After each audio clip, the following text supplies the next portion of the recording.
Assalamualaikum warahmatullahi wabarakatuh. Selamat siang semuanya. Selamat berjumpa kembali pada mata kuliah pengelolaan sumber daya pesisir. Pada kesempatan ini, Ibu ingin membahas mengenai pengelolaan sumber daya pesisir ekosistem terumbu karang.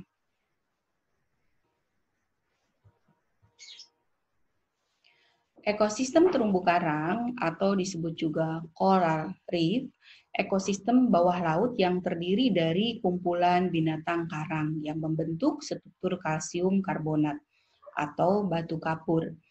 Nah, terumbu karang adalah masyarakat organisme yang hidup di perairan yang berupa bentukan kapur yang cukup kuat untuk menahan dari gelombang laut. Nah, organisme yang hidup didominasi oleh binatang karang yang beraneka macamnya, yang berkerangka kapur dan dari berbagai jenis alga. Nah, jadi terumbu karang merupakan hewan karang yang bersimbiosis dengan alga yang disebut dengan zooxanthellae. Nah, terumbu karang ini termasuk ke dalam kelas Anthozoa. Nah, dibentuk dari ribuan hewan kecil yang disebut dengan polip. Nah, bentuk sederhana dari karang yaitu hanya satu polip yang berbentuk seperti tabung dengan letak mulut di bagian atas dan dikelilingi oleh tentakel. Mari kita lihat berbagai macam terumbu karang.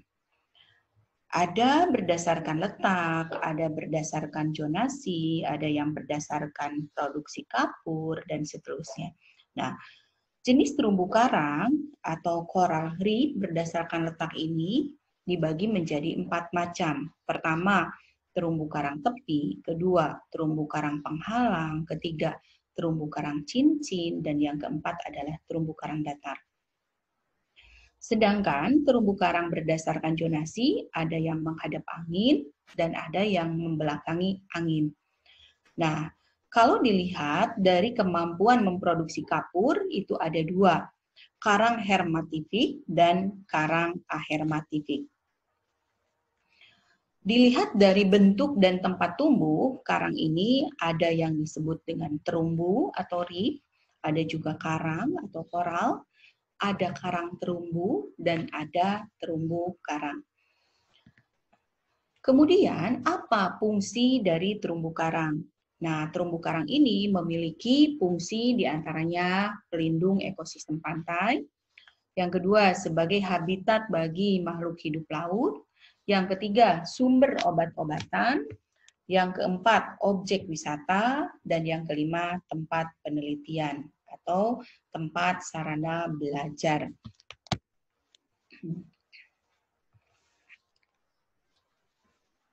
Selanjutnya, tentang terumbu karang ini, bahwa ekosistem terumbu karang ini sebagian besar terdapat di perairan tropis, ya, sangat sensitif terhadap perubahan lingkungan fisik, ya, terutama suhu, kemudian salinitas, dan juga proses sedimentasi. Eutrofikasi pun ini termasuk bagian yang berkontribusi di dalam ancaman tentang terumbu karang.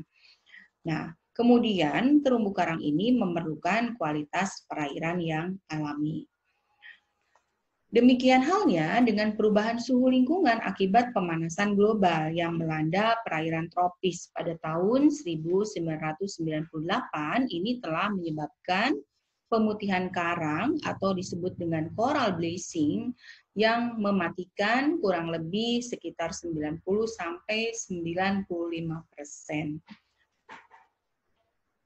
Nah, untuk dapat tumbuh dan berkembang biak secara baik, terumbu karang ini membutuhkan kondisi lingkungan yang hidup dan optimal, yaitu pada suhu yang hangat, kurang lebih di atas 20 derajat Celcius.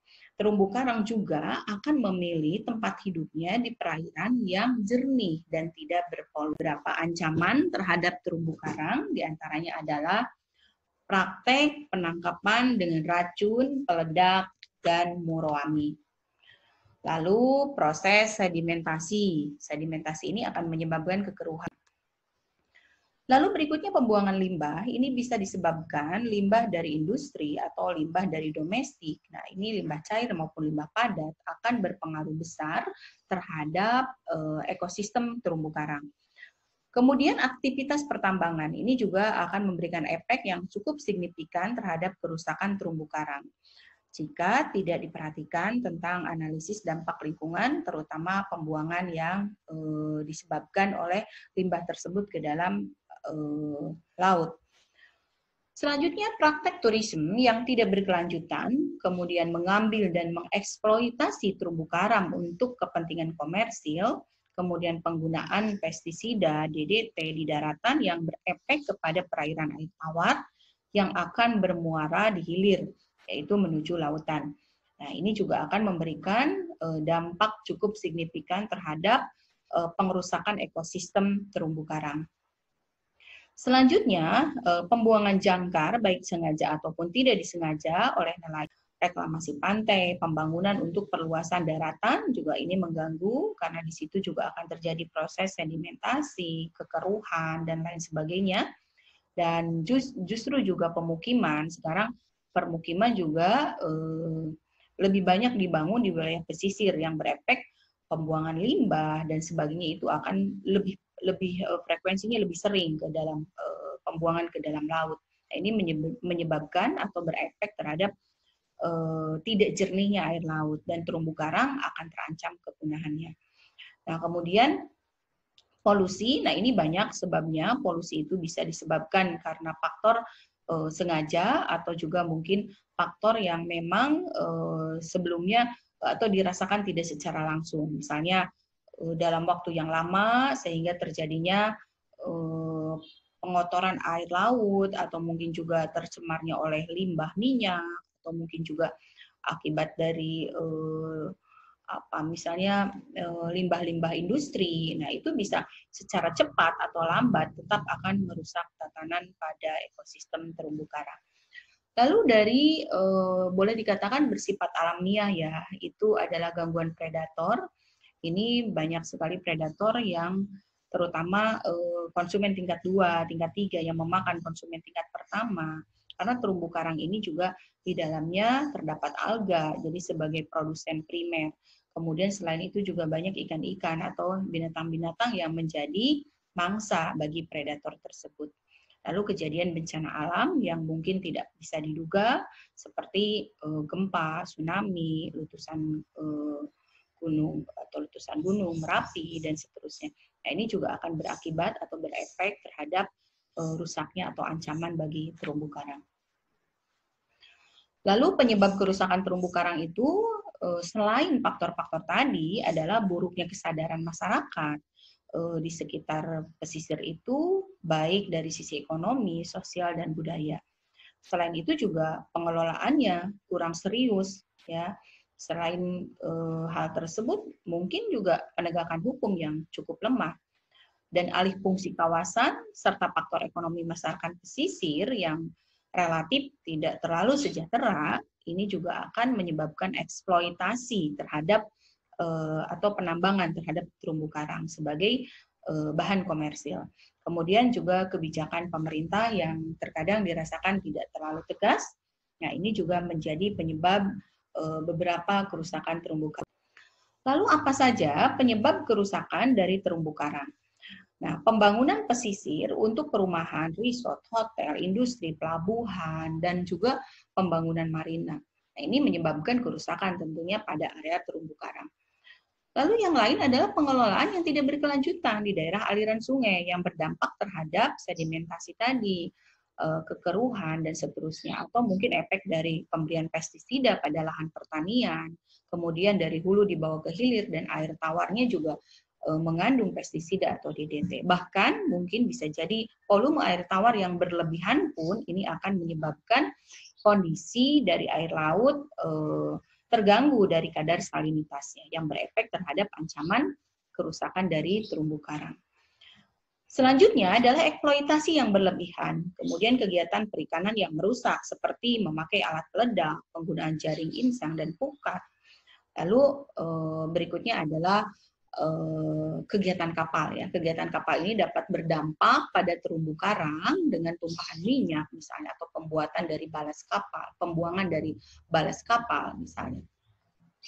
Nah, kemudian selain itu juga tidak dianggap sepele bahwa wisatawan yang melakukan diving, snorkeling misalnya, itu juga kadang menginjak dari karang tersebut, lalu menyentuhnya, mengetuk-ngetuknya, nah, juga itu mengganggu dari pertumbuhan terumbu karang. Jadi dengan demikian kita perlu menjaga rambu-rambu ketika mengadakan wisata laut, nah itu harus diperhatikan. Ada hal yang cukup menarik, ada kerusakan yang cukup besar ini dialami pada terumbu karang, yaitu tentang pemutihan karang.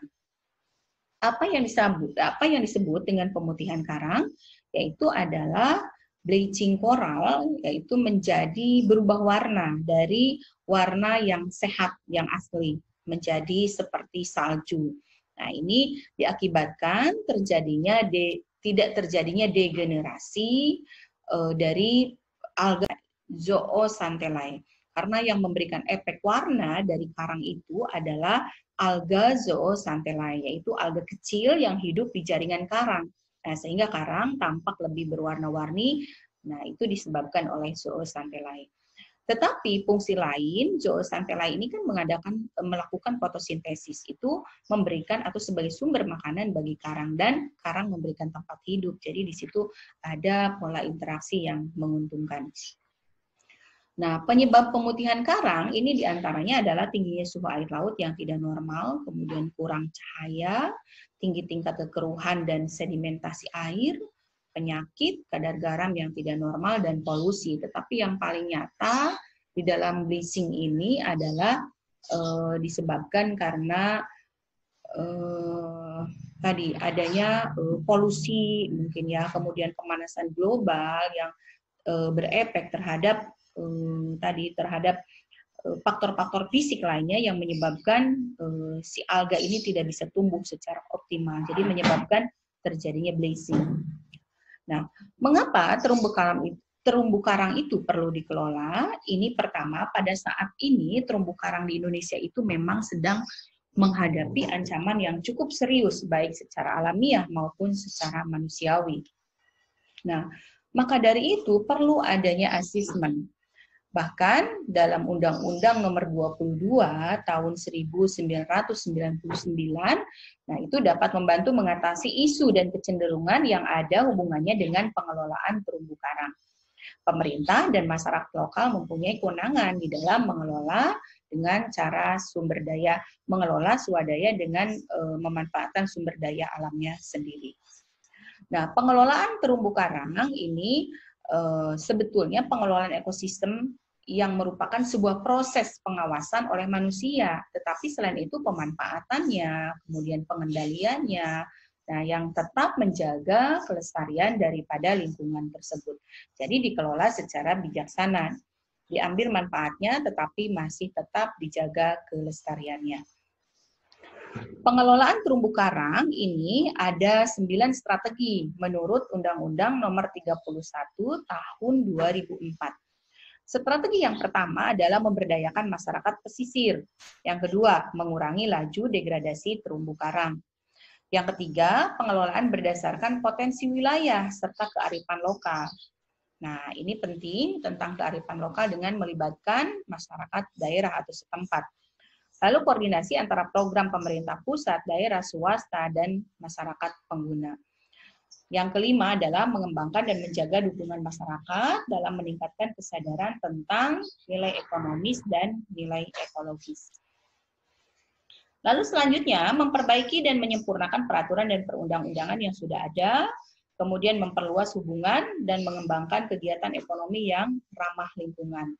Selain itu, memperluas kemitraan antara pemerintah pusat, daerah, dan lembaga sosial masyarakat, serta mempertegas komitmen pemerintah pusat dan daerah dalam mengoptimalisasikan dukungan finansial di dalam proses pengelolaan. Nah, pengelolaan yang saat ini dilakukan adalah pengelolaan yang berbasis masyarakat. Pengelolaan terumbu karang berbasis masyarakat adalah pengelolaan secara kolaboratif yang melibatkan masyarakat, pemerintah setempat, dan juga lembaga swadaya masyarakat, serta pihak-pihak terkait yang ada dalam masyarakat yang bekerja sama dalam pengelolaan kawasan tersebut yang sudah ditetapkan atau disepakati bersama. Nah, tujuan dari pengelolaan terumbu karang ini yang berbasis masyarakat adalah untuk apa? Untuk menjaga kawasan ekosistem atau habitat terumbu karang ini agar tetap terjaga kelestarian keanekaragaman hayatinya dengan tidak mengurangi manfaatnya, tetapi tetap diambil atau dilaksanakan secara bijaksana. Nah, langkah-langkah dalam pengelolaan sumber daya terumbu karang yang berbasis masyarakat, yang pertama adalah komponen input. Komponen input ini adalah memasukkan unsur kebijakan dalam pengelolaan sumber daya di tingkat nasional maupun lokal. Lalu melakukan studi awal secara partisipatif, yaitu memberikan gambaran secara menyeluruh tentang kondisi dan bentuk pelaksanaan program pengelolaan terumbu karang yang berbasis masyarakat. Baru yang ketiga adalah meningkatkan kepedulian dan pengetahuan masyarakat. Memberikan ini sosialisasi dan mencari bentuk-bentuk yang tepat untuk peningkatan kepedulian dan pengetahuan. Mungkin bisa melalui penyuluhan atau diskusi bersama, mentoring, dan lain-lain. Nah, kegiatan tersebut bisa membantu dalam tahapan peningkatan kepedulian dan pengetahuan kepada masyarakat. Yang keempat adalah penguatan kelembagaan kebijakan dan peraturan. Nah, ini kajian yang menganalisis kekuatan, kelemahan, peluang, pengembangan, atau analisis SWOT. Nah, di sini dilihat dalam rangka menunjang kegiatan pengelolaan terumbu karang yang berbasis masyarakat. Yang kelima, penyusunan rencana pengelolaan terumbu karang ini dalam menyusun rencana pengelolaannya adalah pertama meningkatkan kesadaran masyarakat akan pentingnya sumber daya tersebut dalam menunjang kehidupan mereka. Yang kedua, meningkatkan kemampuan masyarakat untuk berperan serta dalam setiap tahapan-tahapan pengelolaan secara terpadu. Yang ketiga, meningkatkan pendapatan atau income masyarakat dengan bentuk pemanfaatan yang lestari dan tentu saja berkelanjutan serta berwawasan lingkungan. Nah, adapun implementasi rencana dalam kegiatan implementasi tersebut yang dilakukan adalah integrasi ke dalam masyarakat. Kedua, pendidikan dan pelatihan kepada masyarakat. Memfasilitasi arah kebijakan, lalu penegakan hukum dan peraturan. Dan yang ketujuh adalah tahap monitoring pengawasan yang dilakukan mulai dari awal proses implementasi rencana pengelolaan pada tahap tersebut ya sampai kepada implementasi pelaksanaannya. Jadi monitoring itu dilaksanakan atau dilakukan untuk menjawab segenap pertanyaan tentang efektivitas pengelolaan atau masalah-masalah lain yang mungkin muncul pada saat pembuatan perencanaan pengelolaan. Dan yang terakhir adalah mengevaluasi. Evaluasi ini dilakukan terhadap segenap masukan dan hasil pengamatan yang dilakukan selama proses monitoring itu berjalan atau berlangsung. Baiklah, akhirnya sampai pada sebuah kesimpulan bahwa pengelolaan terumbu karang itu adalah pengelolaan yang ditekankan kepada basis masyarakat atau berbasis masyarakat.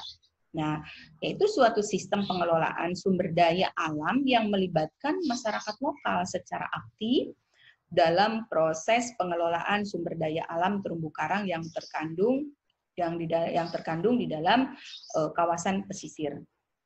Nah, pengelolaan tersebut meliputi banyak dimensi seperti perencanaan, pelaksanaan, pemanfaatan, pengawasan, dan juga pengendalian. Baiklah, sekian pertemuan hari ini untuk mata kuliah pengelolaan sumber daya pesisir. Semoga bermanfaat, tetap di rumah, dan sehat selalu. Wassalamualaikum warahmatullahi wabarakatuh.